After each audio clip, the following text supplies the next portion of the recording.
The news that hit Nigerians recently felt like a heavy blow, almost like adding salt to a wound that was already bleeding. Reports started circulating that the Tinubu administration was preparing to approve an increase in the salaries and allowances of political office holders. This includes the presidency, senators, ministers, governors, top government officials, and many others at the high table of leadership. For an average citizen who is struggling daily with the rising cost of food, transportation, rent, and basic survival, this news did not sound like development or progress. It sounded like betrayal. Nigerians have been crying out about hunger, about the fact that a bag of rice is almost out of reach for ordinary families, about the high cost of petrol after subsidy removal, and about the way transport fares have multiplied. Yet, instead of bringing out plans to reduce this pain, the government seems more interested in enriching politicians further. To put this in perspective, let us pause and think about the situation of the country today. Unemployment is still high. Young people who graduate from universities are searching endlessly for jobs. Inflation keeps eating deep into the pockets of the middle class and the poor. Parents are struggling to pay school fees. Hospitals are overcrowded, and many Nigerians cannot even afford proper medical care. Electricity supply is still unstable, and businesses are shutting down because they cannot cope with the rising cost of diesel and petrol. At such a time, what would most people expect from leadership? They would expect leaders to say, "We understand your pain. We will reduce the cost of governance. We will cut down on unnecessary expenses. We will share in your sacrifices until the economy stabilizes." But instead, what Nigerians are hearing is the opposite, a plan to raise the take-home packages of those already at the top. This is not the first time the subject of lawmakers and political leaders' pay has caused controversy. Nigerians have always debated about how much their leaders earn compared to the level of poverty in the country. In fact, many analysts have pointed out that Nigeria has some of the highest paid lawmakers in the world.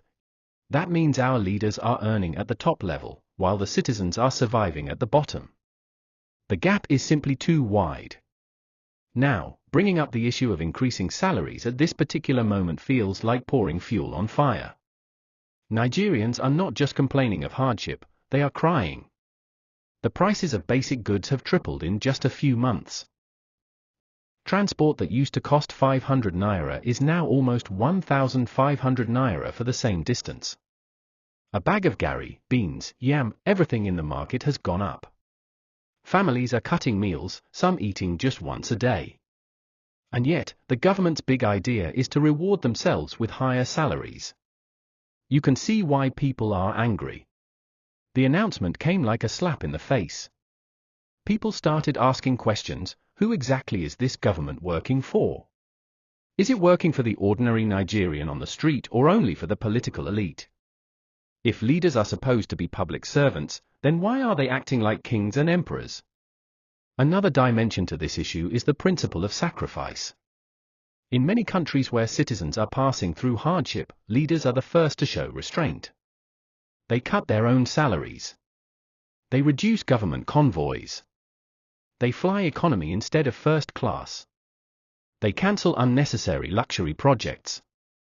They do all these things to send a clear message: we are with you in this struggle. We will not live in comfort while you suffer. That kind of action builds trust. It makes people believe that their leaders truly care. But in Nigeria, the reverse seems to be happening. While citizens are told to tighten their belts, leaders are loosening theirs. While citizens are told to endure, leaders are finding new ways to reward themselves. The timing could not be worse. It looks insensitive. It looks selfish. It looks as if the suffering of the masses is invisible to those in power. The anger is not only about money. It is about what money represents. When leaders increase their pay while citizens suffer, it sends a message that governance is about personal gain, not service. It creates a wall of distrust between the government and the people. Nigerians start to see their leaders not as servants of the people, but as people who came into office only to enrich themselves. That perception is dangerous because it can destroy the bond between citizens and their government. It also weakens the moral authority of leadership. How can leaders ask citizens to sacrifice when they themselves are living large? How can they preach discipline and patience when their actions show greed and selfishness? Leadership is not just about policies, it is also about example. An example is the most powerful form of communication. At this point, many Nigerians began to wonder whether those in power actually understand the level of pain on the ground. Do they know that parents are skipping meals so that their children can eat? Do they know that thousands of young people are leaving the country because they see no hope here? Do they know that small businesses are closing down daily because they cannot afford diesel for generators? If leaders truly understood this reality, then salary increase for political office holders would be the last thing on their agenda. They would instead be talking about reducing their own pay, about cutting waste, about redirecting funds into things that actually touch people's lives. But that is not what happened. Instead, the announcement reminded Nigerians once again that there is a huge disconnect between the rulers and the ruled. It reminded them that the political class seems to live in a separate world, a world of luxury and comfort, where the problems of the common man are distant echoes that do not disturb their sleep. And this is why outrage followed the announcement. The public felt insulted. They felt mocked. They felt as if their leaders were telling them, "Your suffering is not our concern. Our comfort comes first." It is that kind of feeling that fuels anger, frustration, and even protests. Because when people feel ignored and disrespected, they do not stay silent for long. So, the big announcement was not just about money. It was about priorities. It was about the direction of governance. It was about whether the government is truly connected to the cries of its people. And for many Nigerians, the answer was clear: increasing political salaries at this time is wrong, unfair, and unacceptable.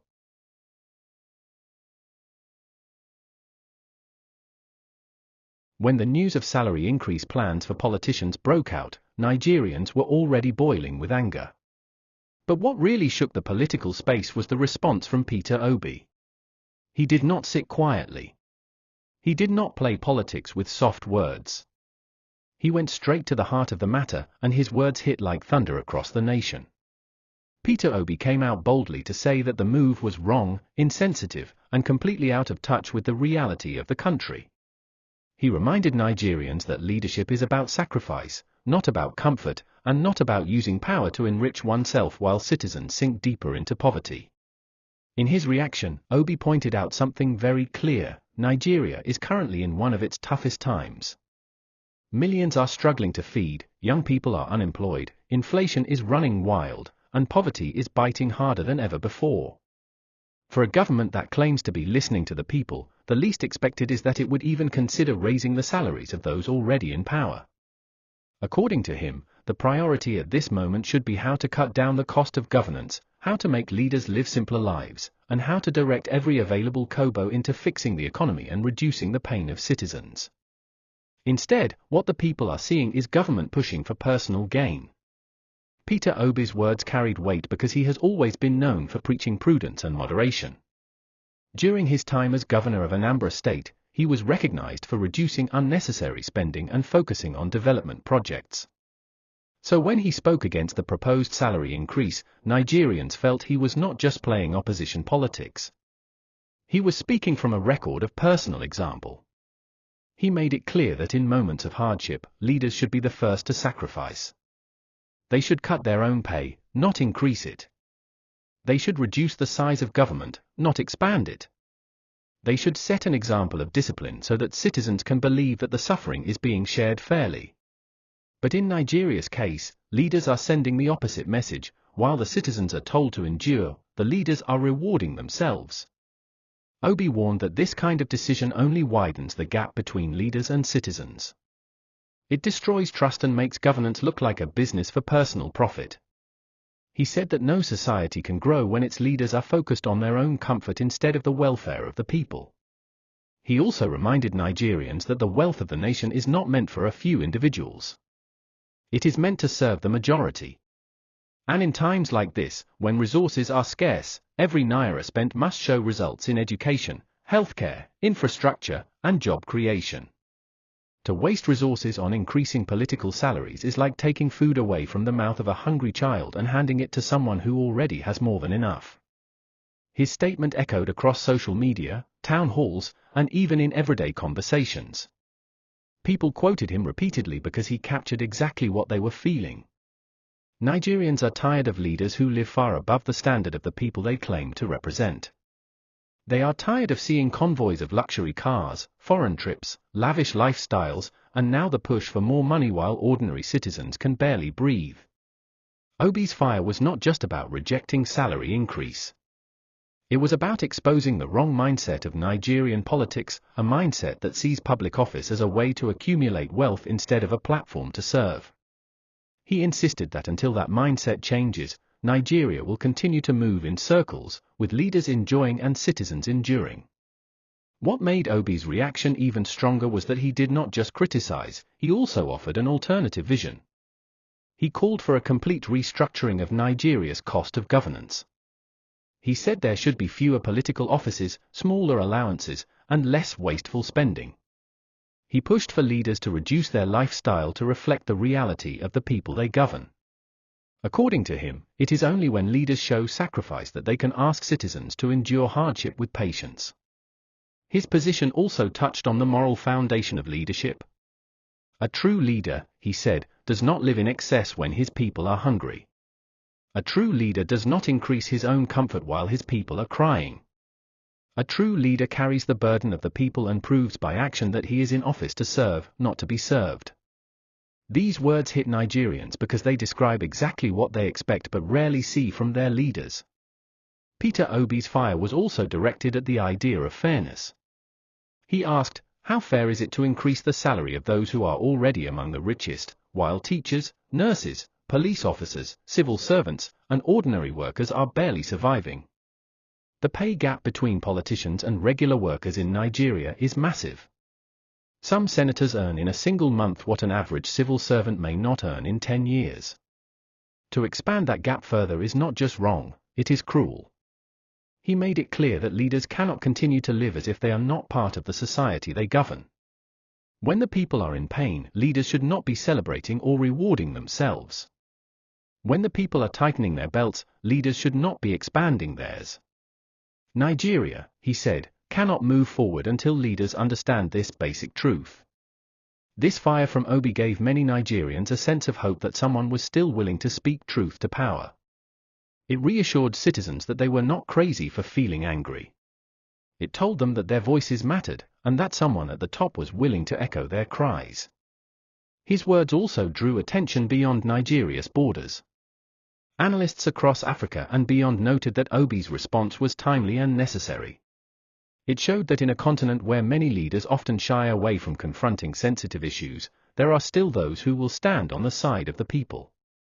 But Obi's reaction also did something else. It put the Tinubu administration under moral pressure. Once Obi spoke, more Nigerians began to demand explanations. Why should there be a salary increase now? What is the justification? What exactly has changed in the economy to allow such a move? These questions piled up, and the government could not easily dismiss them because Obi's voice had given them power. In essence, Peter Obi's fire was more than a reaction. It was a rallying point. It crystallized the anger of the people, gave it clarity, and pushed it to the national stage. He turned what could have been just another government policy into a major debate about the soul of leadership in Nigeria. And in doing so, he reminded the nation of something important: leadership is not a right, it is a responsibility. It is not an opportunity for luxury, it is a call for sacrifice. It is not about leaders eating fat while citizens go hungry, it is about leaders making sure that no one is left behind. The storm created by the salary increase proposal did not stop with Peter Obi's sharp reaction. Soon, another strong voice entered the conversation: the African Democratic Congress, known as ADC. Unlike many political parties that often keep silent on issues of national importance, the ADC decided to speak up loudly and directly. They saw the move as a test of moral leadership, and they were not ready to stay quiet. The ADC described the government's attempt to increase salaries for political office holders as shameful, insensitive, and a betrayal of trust. For them, the proposal was not just about numbers or figures on a piece of paper, it was about the attitude of leadership in Nigeria. It was about how far leaders are willing to distance themselves from the reality of the citizens they claim to govern. Their statement pointed to the simple fact that Nigeria is a nation in crisis. The economy is weak, debt levels are high, poverty is rising, and millions of families are living in fear of how they will survive tomorrow. Under such conditions, the first duty of leadership should be to show humility and restraint. But instead, the government chose to take a step that looked like an insult to the suffering population. The ADC's position was firm: no responsible government in such a time should be rewarding politicians with higher salaries. To them, it was not only bad economics, it was bad morals. It was as if the leadership class was declaring openly that their comfort comes before the lives of ordinary Nigerians. They went further to compare the earnings of Nigerian politicians with the condition of workers in the country. A senator's monthly pay and allowances can run into millions of naira, while the national minimum wage for workers is still around 30,000 naira. That means a senator can earn in 1 month what a worker may not earn in over 10 years. Increasing that gap at a time of national suffering, according to the ADC, is like taking water from a thirsty child and pouring it into an already full cup. Their words carried heavy emotion. They said that leaders cannot continue to behave as if Nigeria belongs only to them.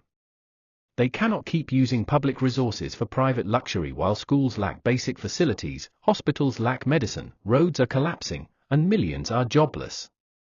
Leadership, they insisted, is a sacred duty, not an avenue for enrichment. The ADC also warned of the dangers of such decisions. They argued that when citizens feel ignored and treated as if they do not matter, frustration builds up. Frustration leads to anger. And anger, if ignored for too long, can explode into unrest. They said that if the government continues down this path of insensitivity, it risks provoking protests, strikes, and a breakdown of trust between the people and the state. Their warning was clear: a country cannot continue to stretch the patience of its citizens without expecting consequences. Nigerians are resilient, yes, but resilience is not endless.